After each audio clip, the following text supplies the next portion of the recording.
مجھے نا آج تک کسی نے نہیں بتایا تھا کہ مدینہ میں اتنے پہاڑ ہیں اور مدینہ اتنا پیارا ہے۔ جیسے ہی ہم مدینہ ایئرپورٹ سے نکلیں اپنے ہوٹل کے لیے تو میں تو راستے دیکھ کے ہی سرپرائز ہوگی کہ واو یار یہ کتنا پیارا ہے۔ اور میں نے بہت سالوں کے بعد ویسے ہی پہاڑ دیکھے، اوپر سے مدینہ کے پہاڑ، تو آپ یقین کریں پہاڑوں پہ بھی پیار آ رہا ہوتا ہے۔ اور سب سے زیادہ جو آپ کی فیلنگز یہ ہو رہی ہوتی ہیں کہ واقعی یار میں خواب تو نہیں دیکھ رہی، میں واقعی میں پہنچ گئی، کیونکہ بچپن سے ہم لوگ سنتے ہوئے آ رہے ہوتے ہیں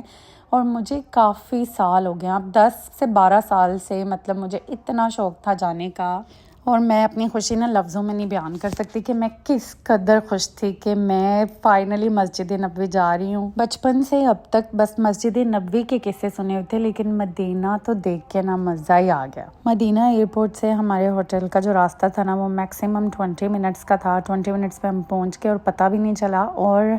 مسجد نبوی جہاں پہ تھی نا جو لیڈیز گیٹ ہے اسی گلی میں میرا جو ہوٹل تھا نا وہ تھا۔ جیسے ہی مسجد نبوی کے مینار نظر آنا شروع ہوئے نا بس my heart was batting so fast. خیر جی، صبح 4 بجے ہم لوگوں نے چیک ان کیا۔ مجھے نا بہت اچھا گائیڈ میرے بھائی نے کر دیا تھا، کیونکہ وہ بہت بار وہاں جا چکے ہیں، تو میں نے بکنگ کروائی تھی booking.com سے ہلٹن ہوٹل کی۔ اچھا ان کو نا میں 10 آؤٹ آف 10 نمبر دوں گی، ان کی سروس، کلیننگ، مطلب ایوری تھنگ، جو بیہیویئر تھا نا پورے اسٹاف کا، ریسیپشن سے لے کے کلیننگ تک، اس قدر کا اچھا اور کمپرومائزنگ تھا کہ قسم سے مزہ ہی آ گیا رہنے کا وہاں پہ۔ اچھا ایک اور بہت امپورٹنٹ بات میں آپ کو بتا دوں، جب بھی آپ نے مسجد نبوی میں ہوٹل بک کروانا نا، آپ نے یہ دیکھنا لیڈیز گیٹ کے پاس کون سا ہوٹل پڑتا ہے، کیونکہ اگر آپ کا ہوٹل جو ہے وہ چاہے مسجد نبوی کے اراؤنڈ ہی ہوگا نا،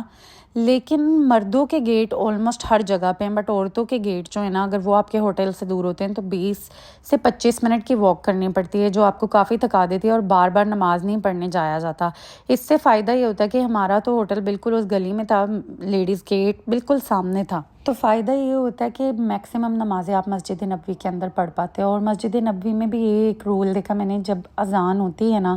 تو اس کے 10 منٹ کے بعد جماعت کھڑی ہوتی ہے، اور جماعت ہونے سے پہلے پھر جلدی سے وہ اذان دیتے ہیں، تو مطلب ہر نماز کی 2 اذانیں ہوتی ہیں۔ تو میرا ہوٹل اتنے پاس تھا کہ جب پہلی اذان ہوتی تھی اور 10 منٹ بعد جماعت کھڑی ہونی ہوتی تھی نا، تو بھی اکثر نمازیں میں نے ایسے پڑھی ہیں کہ اذان ہوگی تو میں بھاگ گئی اور آرام سے مجھے جو ہے نا وہ نماز پڑھنے کا موقع مل گیا۔ جیسے ہی میں نے ہوٹل میں آ کے ونڈو پیچھے کی نا اور یہ ویو دیکھا، اوف، بس میرا دل کرے میں اڑ کے چلی جاؤں، بٹ ہم لوگ اتنے تھک بھی گئے تھے اور یہاں بہت ڈسٹرب بھی تھا، تو آئی واز ویٹنگ کہ یہ سو جائے تو پھر میں جاتی ہوں۔ ارلی مارننگ 4 بجے چیک ان کیا تھا، تو میں نے ہسبینڈ کو بولا فجر ہو گیا، آپ جا کے پڑھ لیں، کیونکہ مجھے لگتا ہے میں ظہر تک کے جاؤں گی، یا ابھی مجھے جانے نہیں دے گا۔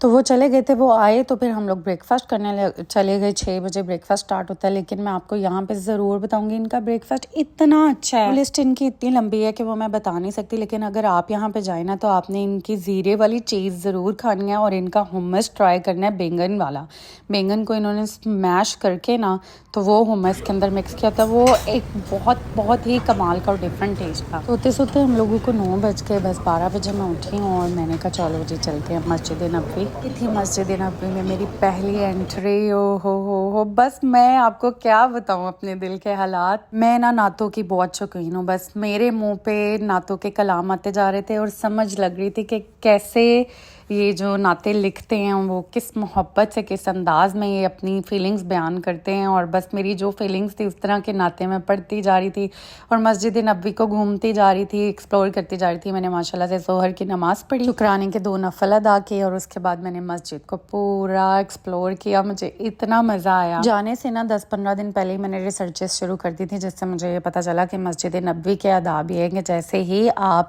اپنے ہوٹل میں آتے ہیں آپ تھوڑی ریسٹ کریں، اور اس کے بعد صاف ستھرے کپڑے پہنیں، خوشبو لگائیں، وضو کریں، اور بہت باادب طریقے سے آپ انٹر ہوں۔ 2 نفل جو ہیں وہ شکرانے کے ضرور ادا کریں کہ اللہ نے آپ کو ایسا موقع دیا کہ آپ کو یہاں پہ حاضری نصیب ہوئی ہے، اور آقا علیہ الصلوۃ والسلام پہ بہت پیار، محبت، ادب کے ساتھ سلام پیش کریں، کیونکہ مسجد نبوی کے کسی بھی کارنر میں بیٹھ کے جب آپ سلام پیش کرتے ہیں تو فرشتے براہ راست فوراً آپ کا سلام جو ہے وہ آپ صلی اللہ علیہ وآلہ وسلم کی بارگاہ میں پیش کرتے ہیں، تو اس سے بڑی ہماری کیا خوش نصیبی ہوگی۔ اس کے بعد مجھے پیاس لگی تو میں نے دیکھا اندر زمزم کا پانی تھا، اوف اللہ، میں نے کہا اللہ میرے نصیب بھی کھل گئے کہ میں نے بھی آ کے یہ پی لیا، ورنہ آج تک ہمیشہ کوئی نہ کوئی ہدیہ دیتا تھا تھا کہ یہ زمزم ہے اور وہاں کی کھجوریں ہیں. گرمی اور دھوپ کی شدت کافی تھی، لیکن میں آپ کو سچ بتاؤں مجھے کچھ محسوس نہیں ہوا. بس 2-2.5 گھنٹے میں نے کوشش کی کہ دل بھرے. دل تو میرا اب تک نہیں بھرا واپس آ کے بھی. اچھا، لیکن میں آپ کو کچھ باتیں یہاں پہ بتاتی ہوں لوگ اینڈ کرنے سے پہلے، کہ جب بھی آپ انشاءاللہ اس سفر کی نیت کریں اور آپ کا ویزا آ جائے،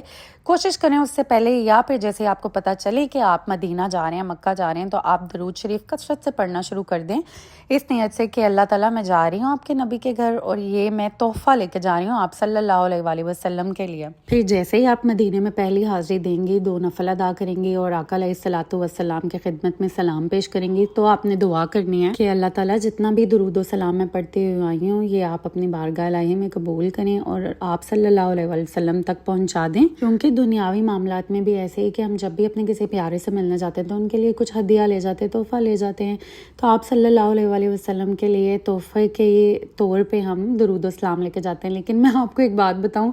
آپ صلی اللہ علیہ وآلہ وسلم پہ تو اللہ تعالیٰ اور ان کے فرشتے بھی درود و سلام بھیجتے ہیں، لیکن جب ہم ایک بار درود پڑھتے ہیں تو ان کے لیے کیا تحفہ ہے، یہ تو ہمارے لیے ہی 10 گنا زیادہ بڑا تحفہ ہے کہ اللہ تعالیٰ ہم پہ 10 رحمتیں بھیجتے ہیں. درود شریف ایک ایسی پڑھائی ہے جس کی قبولیت ہی قبولیت ہے، اور یہ ایک ایسی عبادت ہے جو رد نہیں ہوتی. تو اس لیے ویسے ہی نارمل روٹین میں بھی درود شریف کو ضرور اپنی روٹین میں رکھیں. میری امی فوت ہونے سے پہلے مجھے تاکید کر کے گئی تھی کہ فائزہ استغفر اللہ اور درود شریف یہ تم نے کبھی نہیں چھوڑنا ہے، اس کو ہمیشہ اپنی زندگی میں شامل رکھنا. فجر کے ٹائم ہم لوگوں کی لینڈنگ ہوئی تھی مدینہ میں اور عشاء کے بعد تھی میری اپوائنٹمنٹ روزہ رسول پہ. تو انشاءاللہ میں آپ لوگوں کے ساتھ نیکسٹ ولاگ میں شیئر کروں گی کہ میں وہاں تک کیسے پہنچی، اور آپ لوگوں نے اگر فرسٹ ٹائم جانا تو کن چیزوں کا آپ کو پتہ ہونا چاہیے. اب دوبارہ میں عصر کے ٹائم پہ آؤں گی مسجد نبوی، اپنے بچوں وغیرہ کو سب کو ساتھ لے کے انشاءاللہ آپ کے ساتھ نیکسٹ ولاگ میں ملتے ہیں. مجھے دعاؤں میں یاد رکھیے گا. اللہ حافظ.